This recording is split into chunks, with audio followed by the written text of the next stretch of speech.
এই দুইজন ব্যক্তি দায়ী। এনো আমাকে যদি 3/36 ঘন্টা ক্লাস করতে দেন তবে আমি বুঝাইতে পারবো যে হ্যাঁ হোয়াট ইজ এনোএনসি, তখন আপনার ক্লিয়ার হয়ে যাবে এনোএনসিটা আসলে কি। এখন অনেকটা ক্লিয়ার, বাট অটোমেশন করতে গিয়ে হিউজ পরিমাণ এনোএনসি অ্যাপ্লিকেশন আমাদের জানতে হবে। তো প্লিজ দেখেন এই এনোএনসি আমাদের জীবনে কতটা কাজে আসে। এখন আমরা সেই কাজটা করতে যাচ্ছি। যখন আজকে থেকে দেখো, যখন আমি স্যার এখান থেকে হেঁটে যাবে অটোমেটিক্যালি এই মেশিনটা রান হয়ে যাবে। এইটা যদি চলে তাহলে আমাদের কি বিশ্বাস করতে কোনো অসুবিধা আছে যে যে কোনো মেশিন চলতে পারে স্যার? প্লিজ তাহলে এটা করতে ভালো হয় না স্যার? ওকে ডান। এই ফটোসেন্সরের ভোল্টেজ হচ্ছে অনলি 24 ভোল্ট ডিসি। এই ফটোসেন্সর কাজ করে কত ভোল্টে স্যার? Please 24 volt DC. এই তিনটা প্রান্ত আছে, এই তিনটা প্রান্তের ভিতরে আমরা রেড, ইয়েলো, ব্লু এমন থাকতে পারে, তবে ম্যাক্সিমাম হচ্ছে ব্ল্যাক, ব্রাউন এবং ব্লু ওয়্যার থাকে, যার ভিতরে দুইটা হচ্ছে এর কয়েল ভোল্টেজ অ্যাপ্লাই করতে হয়, দ্যাট মিন্স এটা অ্যাক্টিভ করা ভোল্টেজ অ্যাপ্লাই করতে হয়, অপরটা হচ্ছে আউটপুট। অর্থাৎ এটা হচ্ছে পজিটিভ, এটা নেগেটিভ, আর এটা হচ্ছে আউট। এই সেন্সরটা আসলে কি? এই সেন্সরটা কি কাজ করে আমাদের সাথে ইন্ডাস্ট্রিতে? এই সেন্সরের সামনে যখন কোনো অবজেক্ট আসে, any type of object say detect করতে পারে। এর সামনে কোনো অবজেক্ট আসা মাত্র এই জায়গাটায় একটি ভোল্টেজ প্রয়োগ করে দিবে। সেই ভোল্টেজটা হতে পারে দুই টাইপের, একটা হচ্ছে পিএনপি, অপরটা হচ্ছে এনপিএন। যদি হয় পিএনপি তবে আউটপুট ভোল্টেজটা হবে পজিটিভ। যদি হয় পিএনপি টাইপ সেন্সর তবে তার আউটপুট ভোল্টেজটা হবে পজিটিভ। যদি হয় এনপিএন তবে এখানে পাবো আমরা নেগেটিভ আউট। যদি হয় পজিটিভ পিএনপি এখানে পাবো পজিটিভ আউট। এটাই হচ্ছে আমার একটি সেন্সরের ক্যারেক্টারিস্টিক। কখন ভোল্টেজটা দিবে?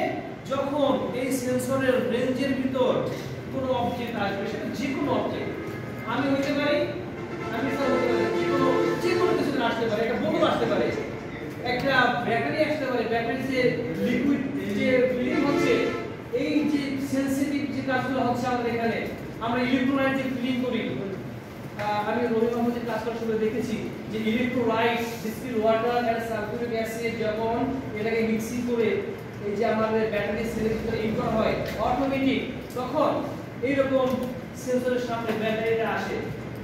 ব্যাটারিটা আসা মাত্রই আমার এই সেন্সরের সামনে থেকে এই ফিলিং হিটটা ডাউন হয়ে ইলেকট্রোলাইট ফিলিং হওয়া শুরু করে।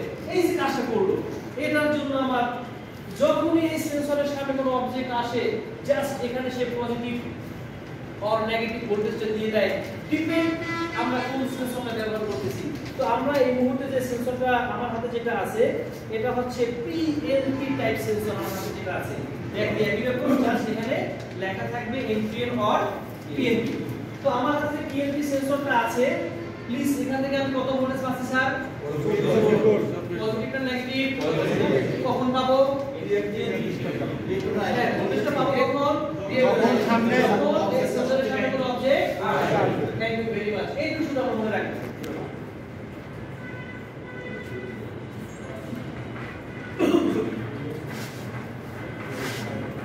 স্যার এই 24 ভোল্ট ডিসি কি আমার এই 3 ফেজ এই সিঙ্গেল ফেজ মোটর চালানো যাবে?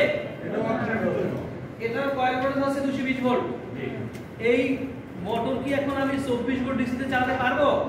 অসম্ভব। এবার আইএলএম হচ্ছে এনএলসি রিলে। এখানে আমাকে ইউজ করতে হবে 24 ভোল্ট ডিসি একটি রিলে। আমি যদি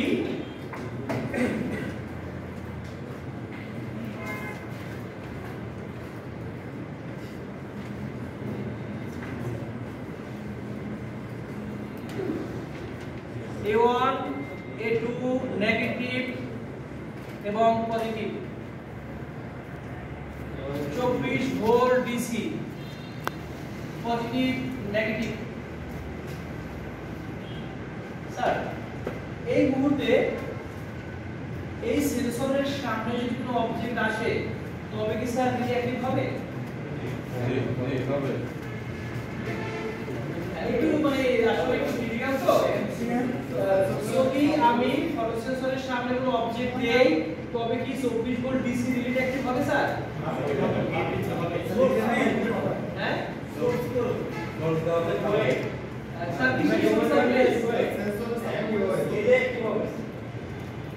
আমাদের সাথে আমাদের ডায়াগ্রাম স্যার কথা বলবে স্যার স্যার যেটা বলতে স্যার সোর্স 24 ভোল্ট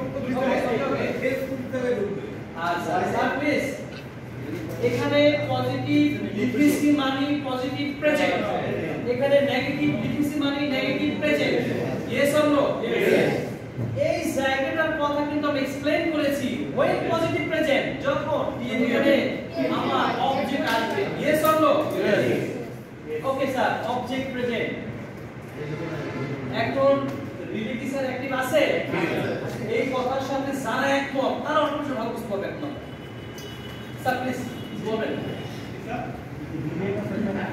এটা কি স্যার অ্যাক্টিভ রুম নিলে